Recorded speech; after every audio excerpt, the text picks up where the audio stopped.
इस वक्त बिहार में नीतीश कुमार बहुत बुरी तरीके से परेशान है। एक तो उनकी पुराने साझेदार यानी बीजेपी के लोग, अब बीजेपी के अचानक अमित शाह उनकी पार्टी को खा जाने के दर पे हैं, तो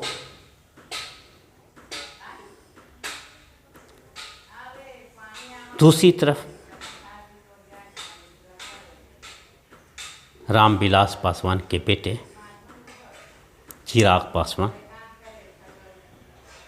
उपेंद्र कुशवाहा और जीतन राम मांझी, ये तीनों की बढ़ती हुई साझेदारी का डिमांड ज़्यादा से ज़्यादा असेंबली सीटों पे, कोई 60 सीट मांग रहा है, कोई 40 सीट मांग रहा है, तो कोई 25 सीट मांग रहा है।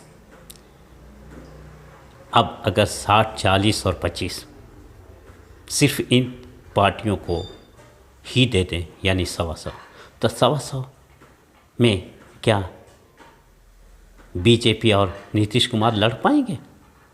तो इनको मिलेगा ही क्या? यानी मिला जुला करके ज़ीरो।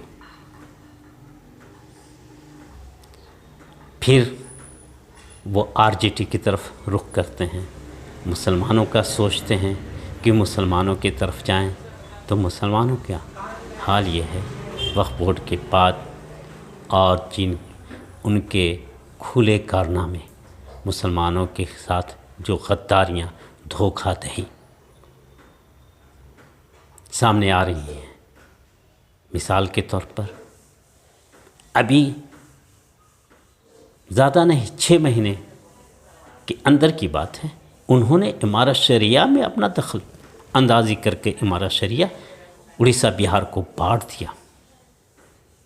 तो छोड़ दीजिए सरकारी पोजीशन जो थी, वक्फ बोर्ड, सुन्नी वक्फ बोर्ड, शिया वक्फ बोर्ड, मदरसा बोर्ड, एकेडमियाँ, उर्दू एकेडमी वगैरह तो थी जहाँ पे उनकी दखल अंदाज़ी थी, वो मनमानी करते ही थे।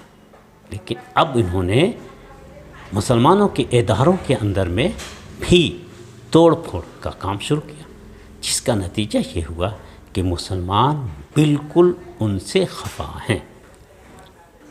हाल ये है कि उन्होंने तय कर लिया है कि अब एक भी वोट जदयू को हम देने को तैयार नहीं हैं। अब ऐसी हालत में वहाँ से भी ये गायब नज़र आए, तब इन्होंने इनडायरेक्ट वे में मुसलमानों को के वोट को बांटने के लिए प्रशांत किशोर को आगे लाया। अब वो उस तरीके से बैकिंग कर रहे हैं, एक तरफ नीतीश कुमार बैकिंग कर रहे हैं तो दूसरी तरफ फंडिंग बीजेपी कर रही है कि ज़्यादा से ज़्यादा सीटों पे मुसलमानों को प्रशांत किशोर की पार्टी के ज़रिया खड़ा किया जाए और उसमें ओवैसी की पार्टी को शामिल कर दिया जाए उनके इत्तेहाद में, ताकि कुछ नहीं तो हर सीट पे मुसलमानों का कम से कम 50% नहीं 30%, 20% ज़्यादा से ज़्यादा वोट बांट सकें।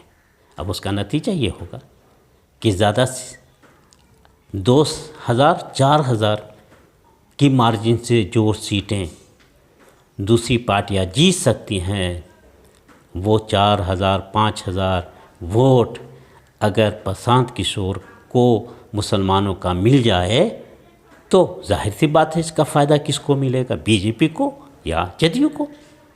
आरजेडी माइनस होगी, कांग्रेस माइनस होगी, उनकी साझेदार माइनस होंगी। इसलिए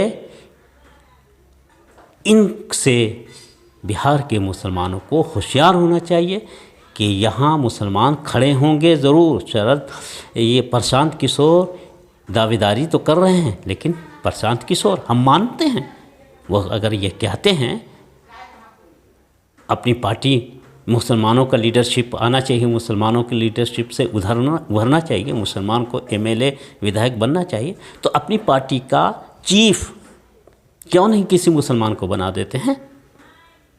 क्या कोई मुसलमान बिहार में ऐसा नहीं है जो उनके स्वराज पार्टी का चीफ बन सके? मैं चैलेंज करता हूं, अगर हिम्मत है तो अपनी पार्टी का चीफ बना दें और डिसीजन मेकर मुसलमानों को बनाएं। तब मैं आंख बंद करके मुसलमानों से अपील करूंगा कि सब के सब मुसलमान प्रशांत किशोर के साथ शामिल हो जाएं, साथ दें। लेकिन वो बांटना ज़रूर चाहते हैं, लीडर नहीं बनाना चाहते। मुसलमानों को बांट करके रिश्तों नाबूद करते हैं। एक दोस्त होता है जो आस्तीन का सांप, एक दोस्त वो होता है जो सामने तलवार लेकर खड़ा होता है। लेकिन प्रशांत किशोर मुसलमानों के आस्तीन के सांप हैं। बीजेपी अगर तलवार लेकर खड़ा है तो प्रशांत किशोर, नीतीश कुमार, जीतन राम मांझी, चिराग पासवान ये आस्तीन के सांप हैं। हमारे आस्तीनों में घुसकर, हमारे पड़ोसी में रहकर, हमारे प्लेट में खाकर मुझे मुसलमानों को धोखा देना चाहते हैं। इनसे मुसलमान होशियार रहें।